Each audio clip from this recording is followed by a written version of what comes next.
Fala galera, tudo bem? Bom dia, boa tarde, boa noite, uma excelente madrugada. Vamos lá, olha em tela o tema da nossa aula de hoje. Temos então, na nossa aula de hoje, a lei número 13.146, lei 13.146 do ano de 2015, algo muito novo para a nossa matéria. Então falaremos da lei 13.146 de 2015. Nunca é demais falar que nossa prova é muito atual. Por ser muito atual, grande possibilidade de cair uma questão acerca dessa legislação na sua prova. Falaremos hoje, nesta aula, da Lei Brasileira de Inclusão da Pessoa com Deficiência. E aí eu preciso começar a comentar algo com você. Olhe para mim, preste atenção. A lei visa incluir. Então você vai tomar nota e levar para a sua prova que a lei quer, a todo momento, quebrar barreiras. Anote aí qual o objetivo da lei: incluir. Como é que eu vou incluir? Só posso incluir se eu estiver quebrando barreiras. Professor, quebrando barreiras como? Vou buscar igualdade, tratar todos de maneira igual? É aí que você não pode errar. Presta muita atenção no que eu vou te falar. A igualdade que a lei se trata é o seguinte: tratar o igual de maneira igual. Porém, eu também devo tratar o desigual de maneira desigual. Este é o conceito de igualdade que você tem que ir em mente. Este é o conceito de igualdade que você deverá levar para a sua prova. Então, o que é que eu quero? Eu quero incluir, eu quero dar oportunidade, na medida da sua proporcionalidade, aquele que possui qualquer forma de deficiência e aquele que não possui deficiência também. Então, nunca esqueçam disso. Eu estou buscando a igualdade. Mas o que é igualdade para a nossa lei? O que é o conceito de igualdade para a lei 13.146 de 2015? É tratar o igual de maneira igual e o desigual de maneira desigual. Tranquilo? Nunca esqueça. E aí eu vou à sua prova e te digo: a sua banca, quando trata-se de legislação, ela quer muito mais saber o raciocínio crítico da lei, para que serve, do que ficar te perguntando artigo por artigo. Sua banca quer que você saiba por quê.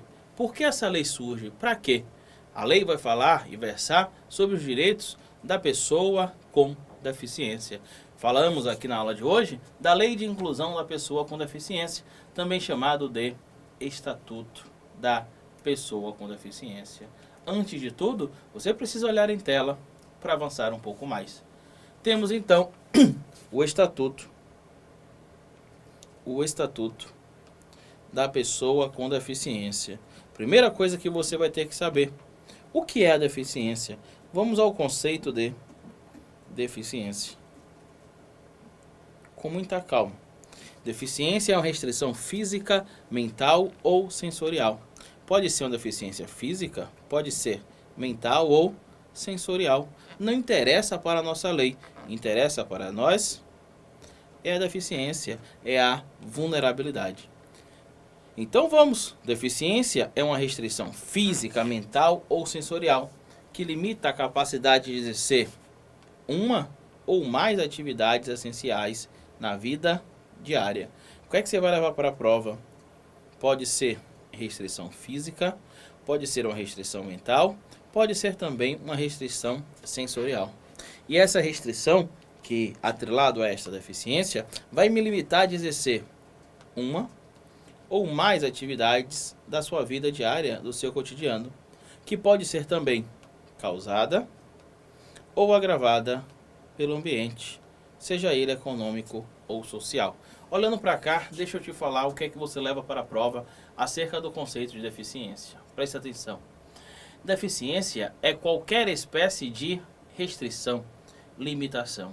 O que é que a lei, por que a lei surge e reformada da lei de 89 aqui no ano de 2015? A lei surge para quebrar barreira.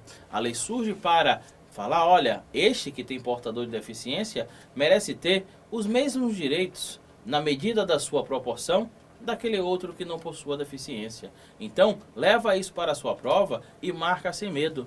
Qual o objetivo maior da lei? Quebrar barreiras, dizer: olha, eu que tenho certa deficiência, também sou gente. Perceba, eu tenho um direito, conforme lei, de ter o mesmo direito, na medida da minha proporção, daquele que não tenha deficiência. Tranquilo? Então, em tela, O que seria a discriminação? Discriminação é quando eu tenho toda diferenciação, exclusão ou restrição baseada na deficiência. Antecedente de deficiência, consequência da deficiência anterior ou percepção de deficiência presente ou passada. Perceba que não interessa se a deficiência já passou, se continua, não interessa. Tudo isso será forma de discriminação, que tem o efeito ou propósito de impedir ou anular. Impedir ou anular o reconhecimento, gozo, o exercício por parte das pessoas portadoras de deficiência de seus direitos humanos e de suas liberdades fundamentais. Presta muita atenção, é toda diferenciação. Perceba que não temos exceção.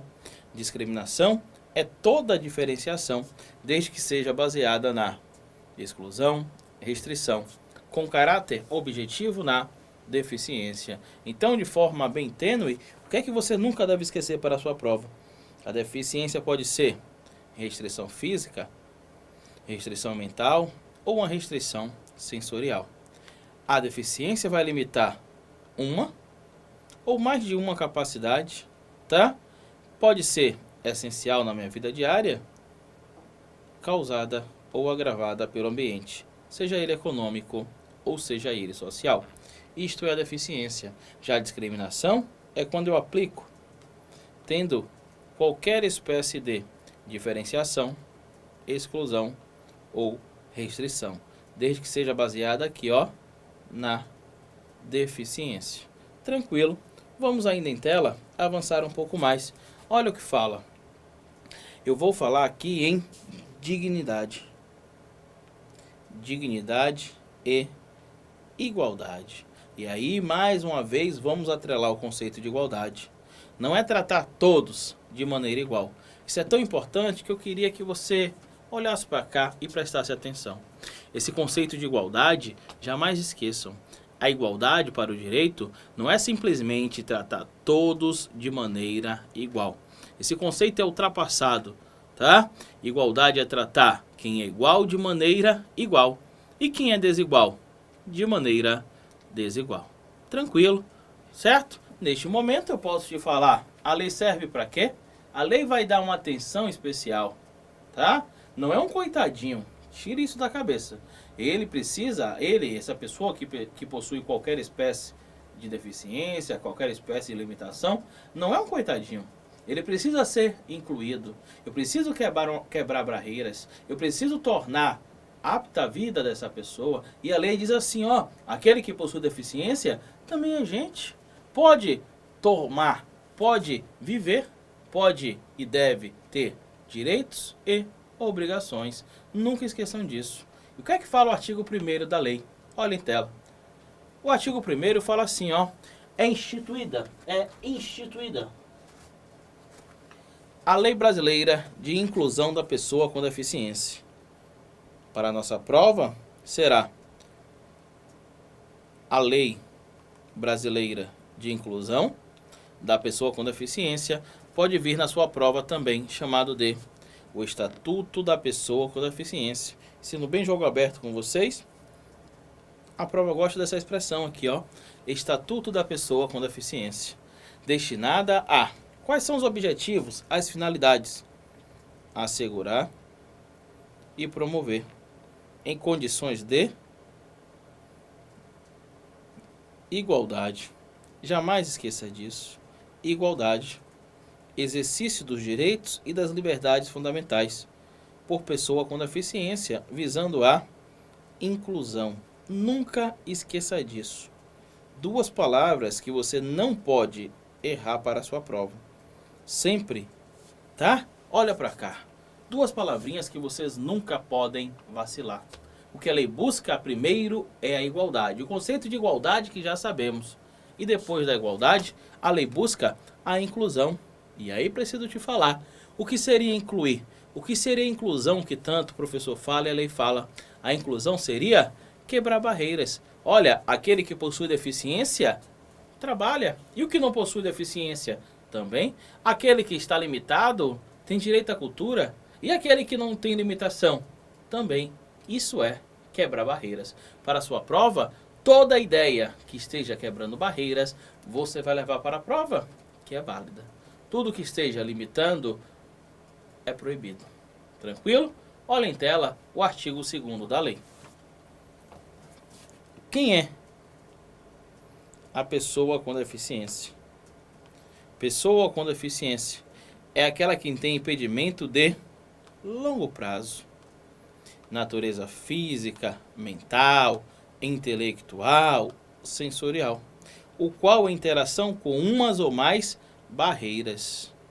E aí eu vou te falar, 3 palavrinhas, surge mais essa aqui, ó, barreiras, igualdade, incluir e quebrar barreiras. Pode obstruir sua participação plena e efetiva na sociedade, em igualdade de condições com demais pessoas. Demais pessoas são aquelas que não possuem limitações. Beleza, Osmar. Tem outro conceito que cai na sua prova, pessoa com mobilidade reduzida. O que seria a pessoa com mobilidade reduzida? Primeiro, temos que saber que aquela que tenha por qualquer motivo dificuldade de movimentação. Movimentação é diretamente ligado a pessoa com mobilidade reduzida, tá? Mobilidade, movimentação. E aí vamos ao conceito de uma vez por todas. Aquela que tenha por qualquer motivo dificuldade de movimentação, seja ela de caráter permanente ou temporário, gerando uma redução efetiva. Tem que ser uma redução objetiva, efetiva, da mobilidade, da flexibilidade, da coordenação motora ou de percepção, incluindo idoso, gestante, lactante, pessoa com criança de colo e pessoa obesa. O que é que você leva para a prova? Quem é aquele que a lei lista que terá mobilidade reduzida? Por qualquer motivo. Se a lei fala em mobilidade, vamos falar de movimentação. Mobilidade, movimentação. A redução tem que ser efetiva. Tem que ser efetiva, tá? Seja na flexibilidade, na coordenação motora ou na percepção. Inclui aqui, ó, inclui o idoso, inclui a pessoa gestante, a mulher gestante, lactante, aquele que está amamentando, pessoa com criança de colo e também obeso, tá?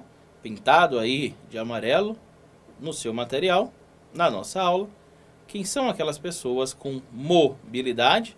Não esqueçam que mobilidade é diretamente ligado à movimentação. Tranquilo. Ainda em tela, vamos a mais um artigo. Toda pessoa com deficiência tem direito à igualdade de oportunidades com as demais pessoas e não sofrerá nenhuma espécie de discriminação. Perceba que toda pessoa, desde que tenha deficiência, tem direito de quê? Igualdade. Mais uma vez, nossa legislação fala no conceito de igualdade. Vou ser chato, mas vou falar mais uma vez. Igualdade não é simplesmente tratar todos de maneira igual. Igualdade é tratar também aquele desigual de maneira desigual.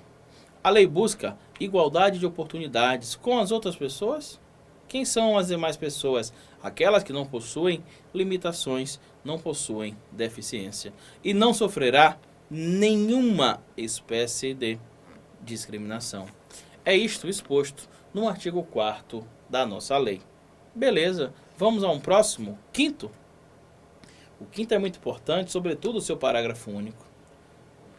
O artigo 5º da lei fala assim, ó: a pessoa com deficiência será protegida de toda forma. Toda forma. Posso te informar que a pessoa com deficiência é vulnerável, tá?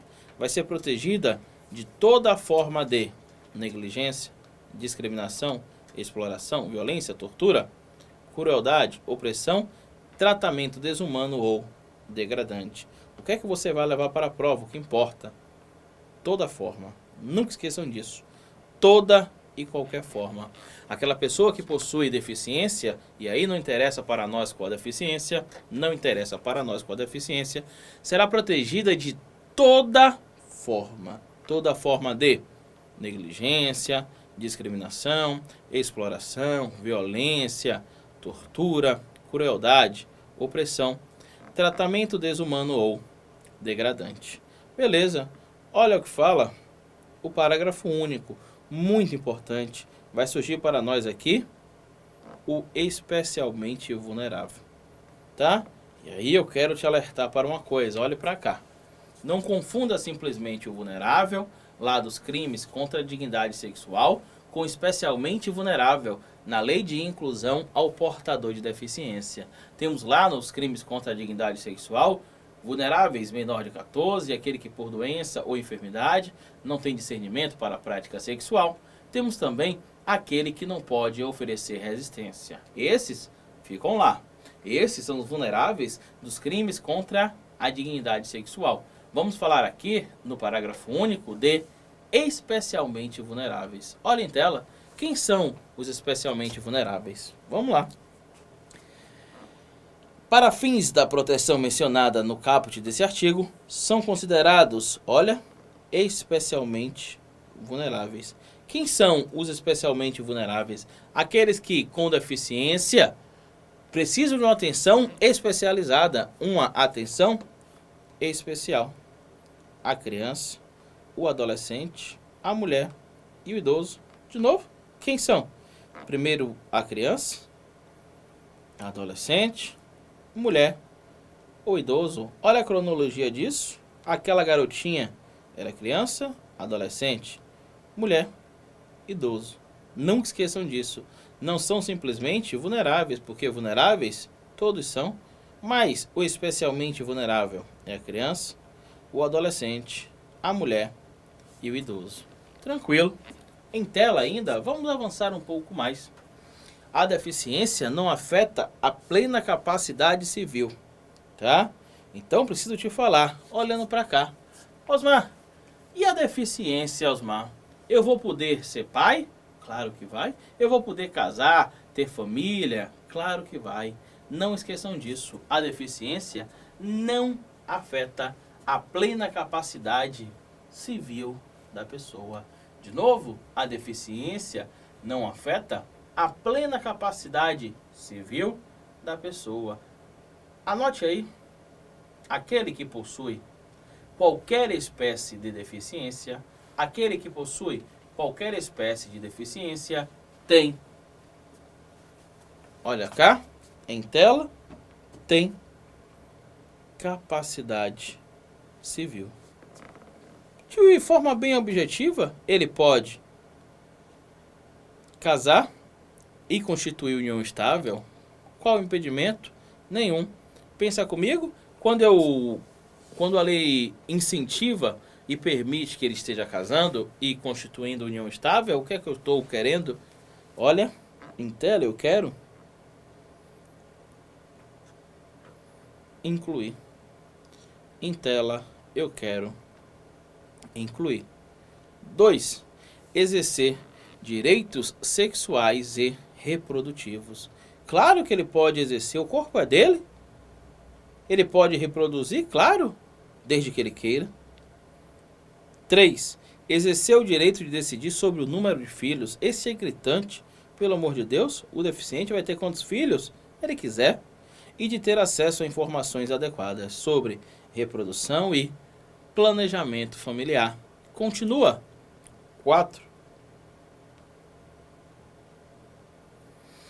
Conservar sua fertilidade, sendo vedada a esterilização compulsória. Horrível isso aqui, tá? Vedado, esterilização compulsória. Ele tem direito, a lei dá direito a ele, e não afasta o direito de conservar sua fertilidade. 5. Exercer o direito de família, tem direito de ter família, claro, uma convivência familiar e comunitária. Aquele que tem qualquer espécie de limitação, eu costumo brincar, que ele tem o direito de viver. A lei vai dizer a todo momento, quebre as barreiras, busque a igualdade, tá? Combata qualquer forma de discriminação, porque aquele que possui qualquer espécie de deficiência tem o direito de viver.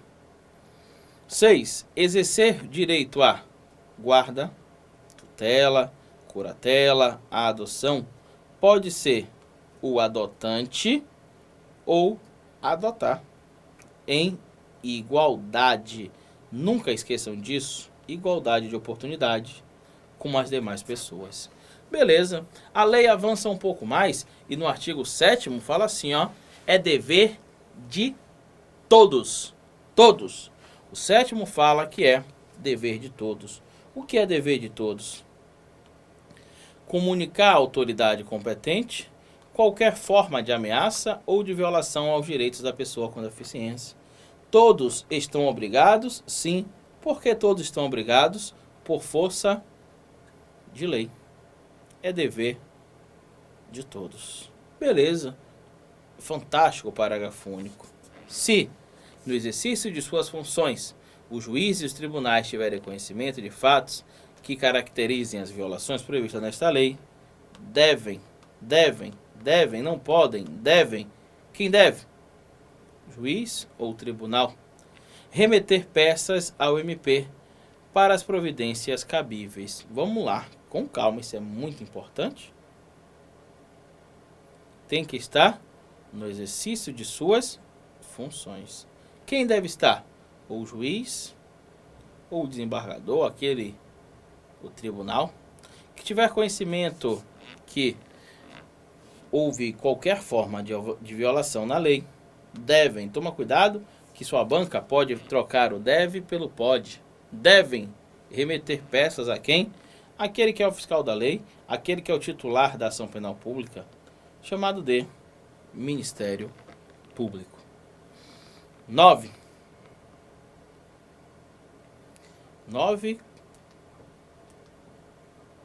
Tem algo que é muito importante. Duas exceções. A pessoa com deficiência tem direito a receber atendimento prioritário, sobretudo com a finalidade de, tá? Tem direito à prioridade, com a finalidade de 1. Proteção e socorro em quaisquer circunstâncias. Já já eu vou te falar algo que é muito importante. 2. Atendimento em todas as instituições e serviços de atendimento ao público. Todas. 3. Disponibilização de recursos, tanto humanos quanto tecnológicos, que garantam atendimento em, mais uma vez, olha, igualdade. Tá? 4. Disponibilização de pontos de parada, estações e terminais acessíveis pelo transporte coletivo. Acreditem. E garantia de segurança no embarque e no desembarque. Então, aquela pessoa com deficiência tem direito a ter ponto de parada e terminal acessível, tá? Para o transporte coletivo. E ele tem direito à segurança tanto ao entrar quanto a sair, tanto ao embarcar quanto ao desembarcar. O acesso a informações, disponibilização de recursos de comunicações acessíveis. Nenhuma novidade. E aqui, importante é isso aqui, ó. O 6 e o 7. Antes do 6 e o 7, olhe para cá. O que fala o parágrafo primeiro? Os direitos previstos nesse artigo são extensivos ao acompanhante da pessoa ou seu atendente pessoal, exceto o 6 e o 7. Exceto o 6 e o 7. Vamos lá. Os direitos previstos são extensivos tanto ao acompanhante quanto ao atendente pessoal. Ao acompanhante quanto ao atendente pessoal, tá? Porém, duas exceções, o inciso 6 e o inciso 7. O 6 e o 7, leve para a sua prova, não são estendidos, são personalíssimos. Osmar, qual é o 6? Olha aí, recebimento de restituição de imposto de renda. Recebimento de restituição de imposto de renda. Olha para cá, deixa eu te explicar isso. Eu, Osmar, possuo uma certa deficiência. Eu, Osmar, possuo uma certa deficiência. Eu vou ter direito à restituição de imposto de renda com prioridade e o meu acompanhante não, tá? E aquele também não, meu cônjuge também não. Quando a prova falar em recebimento de restituição de imposto de renda, tome nota, leve para a prova, é personalíssimo, não é estendido, apenas aquele que possui a deficiência. E o 7, olha lá em tela. Tramitação processual. Tramitação processual e procedimentos, sejam eles judiciais e administrativos, tanto como parte interessada. Eu preciso ser parte interessada em todos os atos e diligências. Meu jovem, minha jovem, eu queria te falar algo para encerrar esse primeiro bloco. Queria te falar que o recebimento de restituição de imposto de renda e a tramitação processual, tanto o recebimento do imposto de renda quanto a tramitação processual, não são extensivos nem ao acompanhante, nem ao seu atendente. Meu jovem, olha para cá e presta atenção de uma vez por todas. Todos os direitos que vimos aqui no artigo 9º são estendidos tanto ao acompanhante quanto ao atendente pessoal. Mas quando a prova falar em restituição de imposto de renda, não. Quando sua prova falar em tramitação, tanto no procedimento judicial quanto administrativo, também não. Tranquilo? Muita coisa já vimos. No próximo bloco, continuamos.